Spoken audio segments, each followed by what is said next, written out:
పసిడి ప్రియులకు ఒక శుభవార్త. వెంటనే ఒక చేదువార్త.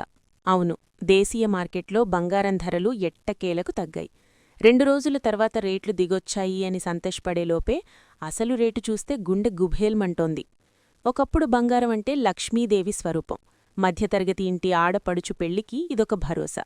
కాని ఇప్పుడు బంగారం అనేది కేవలం కోటీశ్వరులకే పరిమితమా అని రోజులొచ్చేశాయి.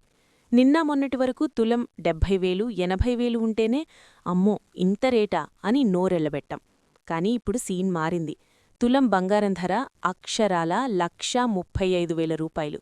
కేవలం బంగారం మాత్రమే కాదు, పేదవాడి బంగారం వెండి కూడా ఇప్పుడు చుక్కల్లో ఉంది. కిలో వెండి ఏకంగా 2,08,000 దాటింది. అసలెందుకింత ధర? ఈరోజు మార్కెట్లో రేట్లెలా ఉన్నాయి? తగ్గాయి అంటున్నారు కదా, ఎంత తగ్గాయి? హైదరాబాదులో పరిస్థితేంటి? ఈ వీడియోలో క్లియర్గా చూద్దాం. గత కొన్ని రోజులుగా మనం చూస్తూనే ఉన్నాం, బంగారం వెండి ధరలకు రెక్కలొచ్చాయి. ఎంతలా అంటే ఒకరోజు 100 రూపాయలు తగ్గితే మరుసటి రోజే 200 రూపాయలు పెరుగుతోంది. దీన్నే మార్కెట్ భాషలో వాలటాలిటీ అంటారు. కానీ సామాన్యులి భాషలో చెప్పాలంటే ఇది నరకం. ప్రస్తుతం బంగారం కొనాలంటేనే భయపడే రోజులివి. ఒకసారి వెనక్కి వెళ్లి చూసుకుంటే కొన్నేళ్ల క్రితం తులం బంగారం 50,000 ఉన్నప్పుడు కూడా మనం గగ్గోలు పెట్టాం. కానీ ఈరోజు ఆ రేటు డబుల్ అయింది. ఇటీవల కాలం వరకు తులం రూపాయలు 1,20,000 లోపుండేది. కాని చూస్తుండగానే అది రూపాయలు 1,35,000 వైపు పరుగులు తీసింది. అంటే సామాన్య మధ్యతరగతి ఉద్యోగి తన ఏడాది జీతం మొత్తం పెడితే తప్ప ఇంట్లో శుభకార్యానికి సరిపడా బంగారం కొనలేని పరిస్థితి.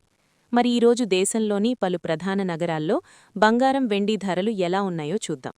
హైదరాబాద్లో 24 క్యారెట్ల బంగారం రేటు రూపాయలు 1,34,180 ఉంది. ఇక 22 క్యారెట్ల 10 గ్రాముల బంగారం ధర రూపాయలు 1,23,000 వద్ద ట్రేడవుతోంది. ఇక వెండి విషయానికొస్తే ఇది కూడా ఏమాత్రం తగ్గడం లేదు. ప్రస్తుతం కిలో వెండి ధర రూపాయలు 2,08,900 వద్ద కొనసాగుతోంది. ఇక హైదరాబాద్, కేరళ, చెన్నై రాష్ట్రాల్లో అయితే ఇంకా భారీగా ఉంది. అసలు బంగారం రేటు ఎందుకిలా ఊగిసలాడుతోంది? ఒకరోజు 1,000 రూపాయలు తగ్గుతుంది, మరుసటి రోజే 2,000 రూపాయలు ఎందుకు పెరుగుతోంది? దీని వెనుక ఉన్న రిమోట్ కంట్రోల్ ఎవరి చేతిలో ఉంది? అమీర్పేట షాప్ ఓనరా, లేక అమెరికాలో కూర్చున్న బ్యాంకులా? ఈ 20 నిమిషాల వీడియోలో బంగారం రేట్ల వెనుక ఉన్న అసలు సీక్రెట్స్, మార్కెట్ మాయాజాలాన్ని కుండబద్దలు కొట్టినట్టు తెలుసుకుందాం. ఇది చూశాక బంగారం ఎప్పుడు కొనాలో మీకే ఒక క్లారిటీ వస్తుంది. మొదట మనం అర్థం చేసుకోవాల్సిందేంటంటే, బంగారం ధర మన ఊర్లోనో మన దేశంలోనో నిర్ణయించబడదు. దీనికి అంతర్జాతీయ మార్కెటే ఆధారం. బంగారం ధర పెరగడానికి లేదా తగ్గడానికి ప్రధానంగా 3 బలమైన కారణాలున్నాయి. 1. America dollar and federal reserve. బంగారం రేటుకు అమెరికా డాలర్కు పచ్చగడ్డి వేస్తే భగ్గుమనే శత్రుత్వం. ప్రపంచవ్యాప్తంగా బంగారం లావాదేవీలన్నీ డాలర్లలోనే జరుగుతాయి. ఎప్పుడైతే అమెరికా సెంట్రల్ బ్యాంక్ వడ్డీ రేట్లు పెంచుతుందో ఇన్వెస్టర్లందరూ బంగారాన్ని అమ్మేసి డాలర్ బాండ్లలో డబ్బులు పెడతారు. అప్పుడు బంగారం రేటు తగ్గుతుంది. కానీ ఇప్పుడేం జరుగుతోంది? అమెరికాలో ఆర్థిక మాంద్యం భయాలున్నాయి. వడ్డీ రేట్లు తగ్గిస్తారేమో అనే ఊహాగానాలున్నాయి. ఎప్పుడైతే డాలర్ వీక్ అవుతుందో బంగారం రేటు రాకెట్లా దూసుకుపోతుంది. ఇప్పుడు జరుగుతున్నది అదే. 2. భౌగోళిక ఉద్రిక్తతలు. ప్రపంచంలో ఎక్కడ యుద్ధం జరిగినా ఆ ప్రభావం మన వంటింటి బంగారం మీద పడుతుంది. ఉదాహరణకు రష్యా ఉక్రెయిన్ యుద్ధం కావచ్చు, ఇజ్రాయిల్ గొడవలు కావచ్చు. ఎప్పుడైతే దేశాల మధ్య యుద్ధ వాతావరణం ఉంటుందో షేర్ మార్కెట్లు కుప్పకూలిపోతాయి, కరెన్సీ విలువ పడిపోతుంది.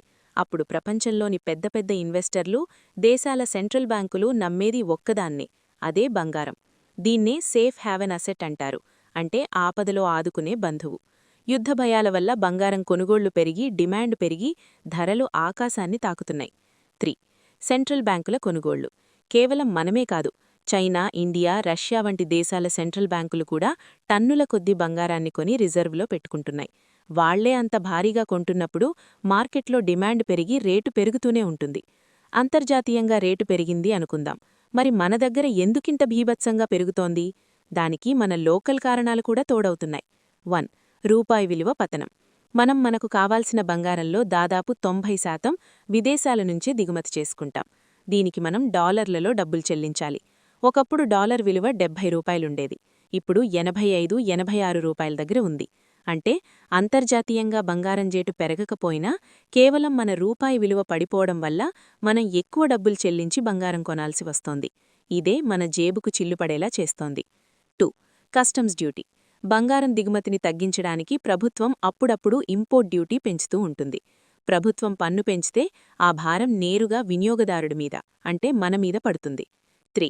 పెళ్లిళ్ల సీజన్ అండ్ సెంటిమెంట్. భారతీయులకు బంగారమంటే లోహం కాదు, అది ఒక ఎమోషన్. రేటు ఎంత పెరిగినా పెళ్లిళ్ల సీజన్లో కొనాల్సిందే. శ్రావణమాసం మాఘమాసం వచ్చిందంటే షాపుల ముందు క్యూ కడతాం. మన డిమాండ్ని చూసే వ్యాపారులు రేట్లను అమాంతం పెంచేస్తుంటారు. ఇక్కడే అసలు లాజిక్ ఉంది. పెరిగినప్పుడు వేలల్లో, తగ్గినప్పుడు వందల్లో ఎందుకు అని. దీనికి కారణం ప్రాఫిట్ బుకింగ్.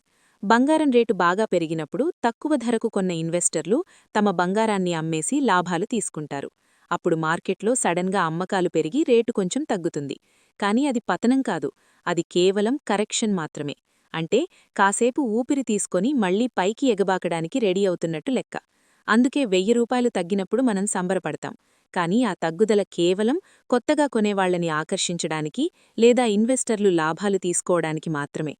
ఫండమెంటల్స్ బలంగా ఉన్నంతకాలం, అంటే యుద్ధాలు, ఆర్థిక మాంద్యం భయాలు ఉన్నంతకాలం బంగారం రేటు దీర్ఘకాలంలో పెరుగుతూనే ఉంటుంది తప్ప భారీగా పతనమయ్యే ఛాన్సే లేదు. మరి సామాన్యుడి పరిస్థితేంటి? ఇప్పుడు కొనాలా వద్దా? నా జర్నలిజం అనుభవంతో, మార్కెట్ నిపుణుల సమాచారంతో చెప్పేది ఒక్కటే. 1. అవసరముంటేనే కొనండి. పెళ్లిళ్ళు, శుభకార్యాలు ఉంటే తప్ప ఇప్పుడున్న రేట్లకు భారీగా ఆభరణాలు కొనడం రిస్కే. 2. గోల్డ్ ఈటీఎఫ్ లేదా సావరిన్ గోల్డ్ బాండ్స్. మీరు కేవలం పెట్టుబడి కోసమే అయితే ఫిజికల్ గోల్డ్ అంటే నగలు కాకుండా డిజిటల్ గోల్డ్ లేదా ప్రభుత్వ బాండ్ల వైపు చూడటం మంచిది. దీనివల్ల తరుగు, మేకింగ్ ఛార్జీలు మిగులుతాయి. 3. వెయిట్ చేయవచ్చా? మార్కెట్ చాలా అస్థిరంగా ఉంది. చిన్న చిన్న తగ్గుదలలు రావచ్చు. ఆ డిప్స్ వచ్చినప్పుడు కొద్ది కొద్దిగా కొనడం ఉత్తమం.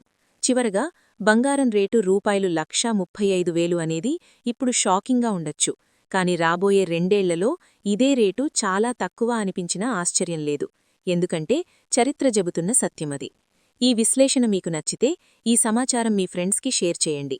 ఎందుకంటే అజ్ఞానం కంటే అర్థంలేని ఆశే ప్రమాదకరం. మరిన్ని ఇలాంటి డీప్ అనాలిసిస్ వీడియోల కోసం సబ్స్క్రైబ్ చేయండి. కొలుగురి 24/7 news TV. Hi friends, thank you for watching this video. ఈ వీడియో గనుక మీకు నచ్చినట్లయితే దయచేసి లైక్ చేయండి, షేర్ చేయండి. ముఖ్యంగా మా ఛానల్ 24/7 న్యూస్ టీవీని సబ్స్క్రైబ్ చేసుకోండి. ఆ తర్వాత మీ విలువైన అభిప్రాయాల్ని, మార్పులు, చేర్పులు, కావాల్సిన వీడియో ఏమన్నా ఉంటే మన వీడియో కింద కామెంట్ సెక్షన్లో కామెంట్ రూపంలో తెలియజేయండి. నమస్కారం, సాయిదంచిక మాట్లాడుతున్నాను. ప్లీజ్ సబ్స్క్రైబ్, షేర్, లైక్ చేయండి 24/7 టీవీ ఛానల్. హాయ్ నమస్తే, నేను మీ Sonia Akula. Please subscribe to 24/7 news TV. Hi అండి, అందరికీ నమస్తే. నేను Mankota Prasad. Please do subscribe 24/7 news TV. Political, entertainment and infotainment updates కోసం like, share, subscribe 24/7 news TV.